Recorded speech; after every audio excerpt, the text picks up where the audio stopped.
हम लेसन पढ़ेंगे 6th class का संस्कृत का 6th लेसन समुद्र तट। इसका मतलब होता है समुद्र का किनारा। ये समुद्र तट है। यह समुद्र का किनारा है। अत्र जना लेखनाय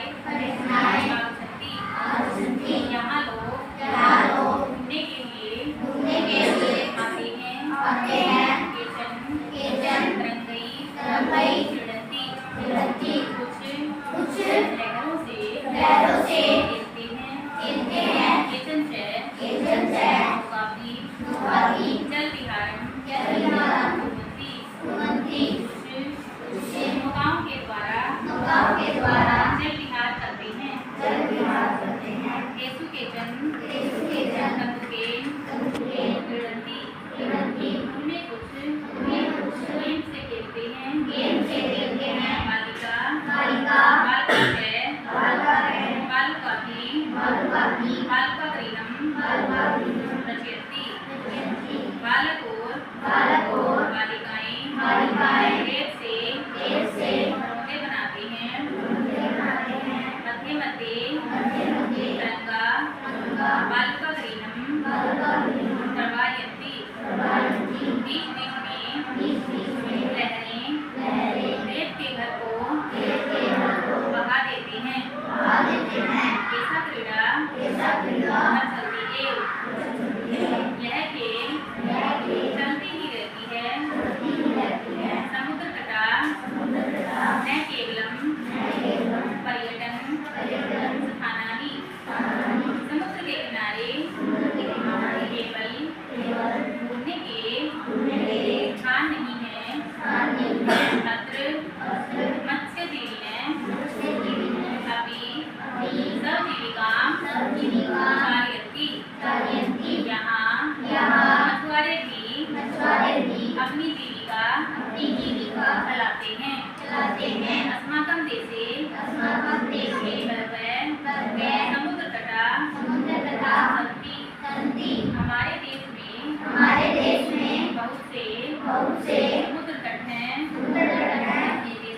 येषु मुंबई, गोवा, कोची, कन्याकुमारी, विशाखापट्टनम, पुरी तटा अति विकसिता सन्ति। इनमें मुंबई, गोवा, कोची, कन्याकुमारी, विशाखापट्टनम और पुरी के तट बहुत प्रसिद्ध हैं। गोवा तट विदेशी पर्यटक कम रोजते। गोवा का तट विदेशी पर्यटकों को बहुत अधिक अच्छा लगता है। विशाखापट्टनम तट विदेशी व्यापारी प्रसिद्ध है। विशाखापट्टनम का तट विदेशी व्यापार के लिए प्रसिद्ध है। कोची तट नारिकेल खरीदते कोची का तट नारियल के फलों के लिए जाना जाता है। मुंबई नगरस्य जुहू तटे सर्वे जना स्वैरं विहरन्ति। मुंबई नगर के जुहू तट पर सब लोग बेरोक-टोक घूमते हैं। चेन्नई नगरस्य मेरिना तट देशस्य सागरतटेषु तीर्थतमः। चेन्नई नगर का मेरिना तट देश के सागर तटों में सबसे लंबा है। भारतस्य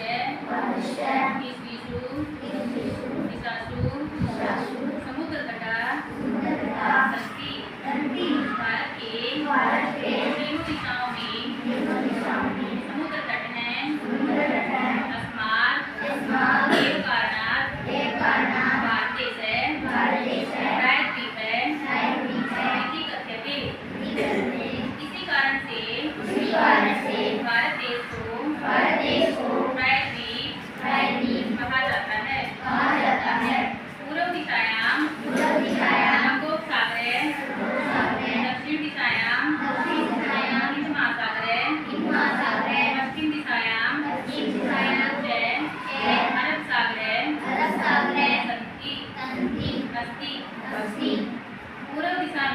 पूर्व दिशा में बंगाल की खाड़ी